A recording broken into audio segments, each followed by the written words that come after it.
What if your life could be exponentially easier in days, in a matter of days, not years, not decades, but absolutely easier in, say, 30 days? Sharon Horne-Ellstrom here. Just want to let you know that we are doing the next 30 plus day Get Up and Go challenge starting August 1st, right here on the Get Up and Go Challenge Facebook page.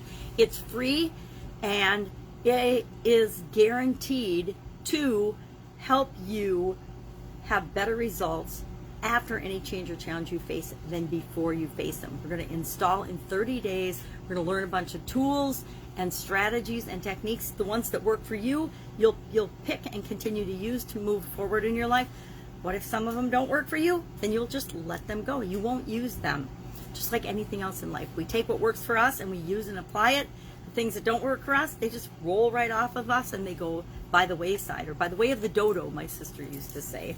So just want to invite you and let you know that on August 1st through 31st, right here, we will be doing 10 minutes or less a day, the Get Up and Go Challenge. You'll learn how to get up and go and know what to do, guaranteed better results than before you ever experienced a challenge, just by installing a simple process in your subconscious. Wouldn't it be awesome if changes and challenges, if you handled them as easily and automatically as breathing? That's what the Get Up and Go Challenge can do for you. That's what the Get Up and Go Challenge will do for you if, and only if, of course, you join us here on August 1st. Any questions? Hit me up in the comments below. Sharon Horne-Ellstrom. Otherwise, I will see you right here on August 1st. Have an amazing day, and I will see you soon.